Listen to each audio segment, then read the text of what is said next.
नमस्कार विद्यार्थी मित्रांनो. इयत्ता 6वी इंग्लिश टिट फॉर टॅट यानंतरचे पॉइंटर्स आपण आता बघत आहोत. क्वेश्चन नंबर 5 जो आहे तर क्वेश्चन नंबर 5मध्ये त्यांनी काय सांगितलेलं आहे, copy and appropriate line or lines from the story for each and the pictures above. Okay, या पिक्चर्सवरची तुम्हाला काही माहिती द्यायची होती. नेक्स्ट बघा, लर्निंग अबाउट लँग्वेज नाउन्स आपण बघत आहोत. नाउन्स, आता नाउन्स बघत असताना एक गोष्ट लक्षात घ्या, नाउन्सचा अर्थ होतो नाम. ठीक आहे, तर नामाबद्दल जे काही माहिती आहे, नाम म्हणजेच काय, तर एखाद्या व्यक्तीबद्दल असेल, प्राण्याबद्दल असेल, ठिकाणाबद्दल असेल किंवा एखाद्या गोष्टीबद्दल असेल, आपण ज्याला नाव देतो त्याला म्हटलं जातं नाउन्स. ठीक आहे, मग read the following words and then put them in the proper row in the table. आता या टेबलमध्ये तुम्हाला या बाजूला काय दिलेले आहेत, तर काय हे शब्द आहेत आणि हे शब्द तुम्हाला या बॉक्समध्ये भरायचे आहेत. ठीक आहे, आता कोणते कोणते नाव होते मग, camel, jackal, water, village, farm, field, time, trick, treat, habit, happiness, grandpa, friends, farmer, helpers, Radhika, stick आणि शुगरकेन. हे काय दिलेले होते तुम्हाला शब्द आहेत. आता हे शब्द आपण या बॉक्समध्ये बघूया. पीपल्स, आता मग पीपल जे आहेत ते पीपल म्हणजे नेमके कोण असतील मग, तर या शब्दांपैकी पीपल आपल्याला बघायचे आहेत. नावं आले आहेत का पीपलचे? हो, आलेले आहेतच. आता बघा, तुम्हाला सांगितले त्यांनी पीपल्स, मग पीपलबद्दल काय सांगता येईल तुम्हाला,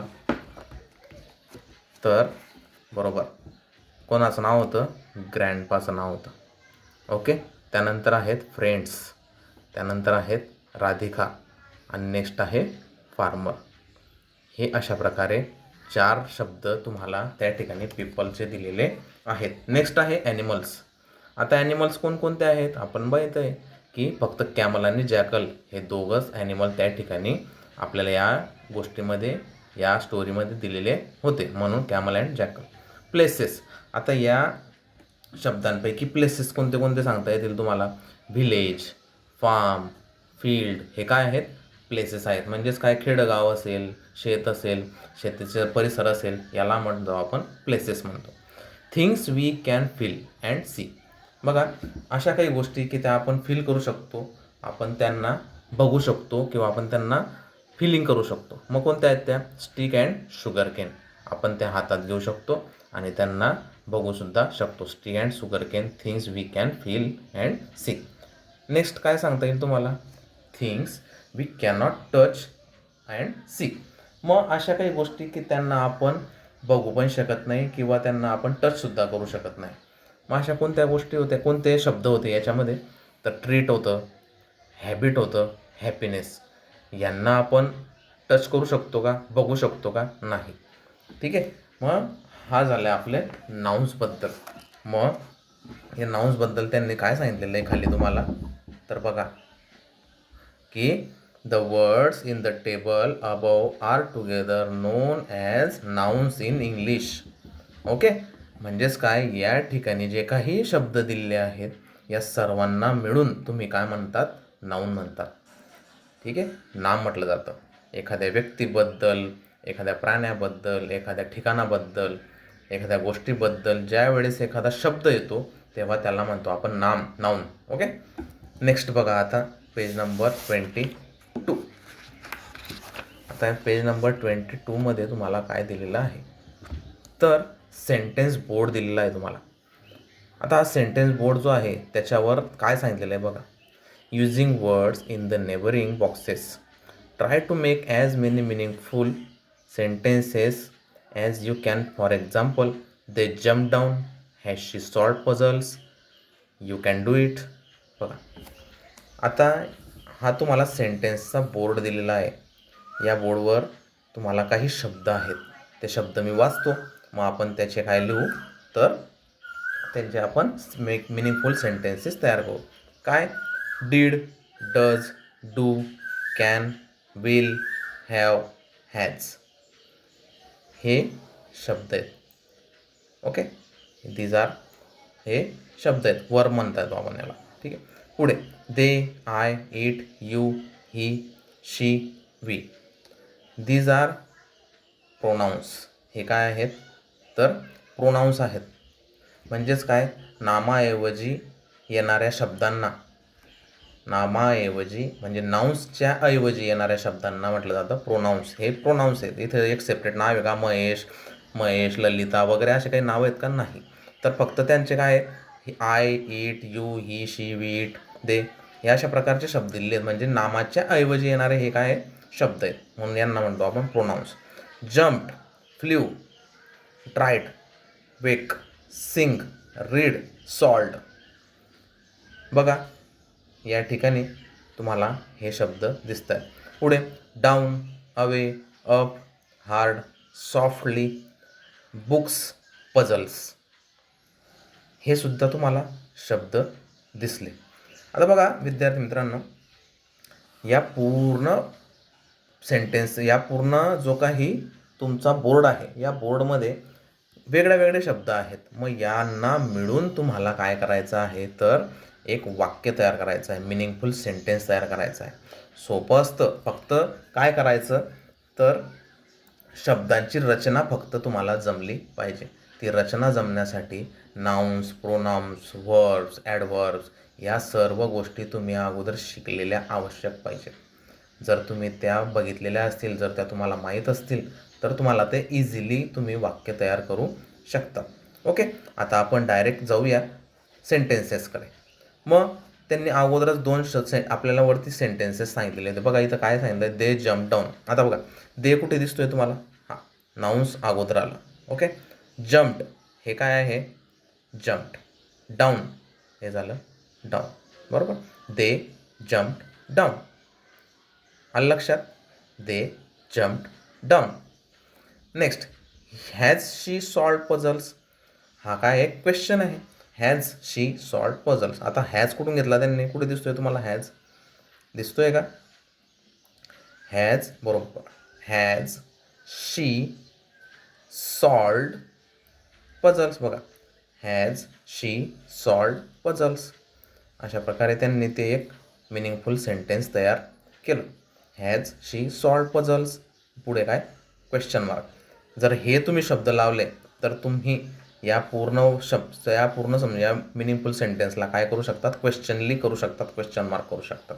ओके, मग अशाच आपण काही वाक्य तयार केलेले आहेत, ते आपण आता बघू. बघा दे जम्प्ड डाऊन. त्याच्यानंतर पुन्हा काय सांगता येईल तुम्हाला, आय जम्प डाऊन. आयचा शब्द आय घ्यायचं तिथं, I jumped down. He jump down, बरोबर, हा प्रोनाऊन आहे. पुन्हा तुम्ही ही जम्प्ड डाऊन करू शकता. पुढे आहे शी सॉल्व्ड पझल्स. बघा आता पुन्हा शी सॉल्व्ड पझल. मी काय घेतलं, हॅज काउंट टाकला, फक्त काय केलं, शी सॉल्व्ड पझल्स, बरोबर. She solved puzzles, we solved puzzles, he solved puzzles, you solved puzzles. It येणार नाही. I solved puzzles, they solved puzzles, बरोबर. बघा एकाच ठिकाणी किती मिनिंगफुल सेंटेन्सेस केले मी. तुम्हाला त्यांनी काही ठराविक सांगितले आहेत, फक्त किती मिनिंगफुल सेंटेन्सेस करू शकतात असं तुम्हाला त्यांनी सांगितलेलं आहे. पण बघा मी आता तुम्हाला 10 सांगितले, बरोबर. म्हणजेच काय, तुम्ही फक्त शब्द घ्यायचे आणि त्यांची रचना फक्त तुम्हाला ती जमली पाहिजे, म्हणजे तुम्ही सहज मिनिंगफुल सेंटेन्सेस तयार करू शकता. पुढे काय बघा, डू वी रीड बुक्स. आता बघा डू वी रीड बुक्स. आता इथं काय केलं मी, क्वेश्चन मार्कली आपल्याला काय करायचं आहे, सेंटेन्स तयार करायचं आहे. डू घेतलं, वी घेतलं, त्याच्यानंतर काय केलं, रीड घेतलं आणि बुक्स घेतलं. Do we read books, do we read books, बरोबर आहे ना. त्याच्यानंतर कॅन वी रीड बुक्स, हे सुद्धा एक वाक्य तयार होईल. क्वेश्चन मार्क करायचा आहे फक्त पुढे, हां, ओके. त्याच्यानंतर काय सांगता येईल आणखी, बघा पुढे यू कॅन डू इट. बघा पुढे यू कॅन दिसतोय, बरोबर. यू कॅन डू कुठे दिसतोय, बरोबर. You can do it. बघा इथंचल्या इथं हे वाक्य तयार झालं. You can do it. पुन्हा he can do it. I can do it. They can do it. She can do it. We can do it. बघा किती वाक्य तयार होत आहेत एकाच ठिकाणी. बस तुम्हाला अशा प्रकारे मिनिंगफुल सेंटेन्सेस, अर्थपूर्ण वाक्य तयार करायचे आहेत. नेक्स्ट बघा, आय हॅव ट्राईड हार्ड. बघा आय हॅव ट्राईड हार्ड. बघा I have tried hard. Pronoun घेतला अगोदर, आय हॅव ट्राईड हार्ड. ठीक आहे. त्याच्यानंतर यू हॅव ट्राईड. कुठे गेला tried? Yes, you have tried hard. ठीक आहे. पुन्हा शी सिंग सॉफ्टली असं सुद्धा तुम्ही म्हणू शकता. शी सिंगसुद्धा म्हणू शकतात. शी रीड बुक्स म्हणू शकतात. वी रीड बुक्स म्हणू शकतात. बरोबर. ही वेकअप म्हणू शकतात. ही वेकअप, तो जागे झाला. She wake up, we wake up, it नाही, I wake up, they wake up. Okay. She jump down, we jump down. बघा किती वाक्य तयार होत आहेत. तुम्ही फक्त वाक्य तयार करण्याची रचना या ठिकाणी बघू शकतात. आणि अशा प्रकारे आपण हे पूर्ण सेंटेन्स बोर्ड आता बघितलं. नेक्स्ट तुम्हाला दिलेलं आहे खाली प्रोनाऊन्स म्हणजेच काय तर सर्वनामे. आता सर्वनामे तुम्हाला सांगितलं मी तुम्हाला की कोणते कोणते सर्वनाम सांगता येतील. बघा या ठिकाणी मी लिहिलेले आहेत. तर दिसतंय तुम्हाला, I, we, you, he, she, it, they, these are the pronouns. हे काय आहेत तर प्रोनाऊन्स आहेत, सर्वनाम आहेत. यांना म्हणजे कशाऐवजी आले तर pronouns are word that stand for nouns. नामाच्या ऐवजी येणाऱ्या शब्दांना सर्वनामे असे म्हणतात. ठीक आहे. नामाच्या ऐवजी म्हणजे नाउन्स आहेत का इथं, आपलं सागर, राहुल, शीतल असे काही नावं आहेत का? नाही. मग इथं काय आहेत तर त्यांच्याऐवजी आलेले शब्द आहेत. तर या शब्दांनाच म्हटलं जातं pronouns. I, we, you, he, she, it, they. Direct तोंडी पाठ करून टाकायचं. I, we, you, he, she, it, they, these are the pronouns. So pronouns are words that stand for nouns. They are used when we know what nouns we are talking about. ते केव्हा येतात? ज्या वेळेस आपल्याला noun माहीत असतात तेव्हा. We know what nouns we are talking about. त्यावेळेस आपण त्यांना प्रोनाऊन्सच्या ठिकाणी वापर करतो. तर विद्यार्थी मित्रांनो, अशा प्रकारे नाउन्स आणि प्रोनाऊन्स आपण बघितले आहेत. आणि त्याचबरोबर सेंटेन्स बोर्डसुद्धा आपण या ठिकाणी सोडवलेले आहेत. आता मी विश्वेश पाटील आपल्या सर्वांची रजा घेतो. आपण भेटूया लवकरच पुढील पाठात. तोपर्यंत धन्यवाद.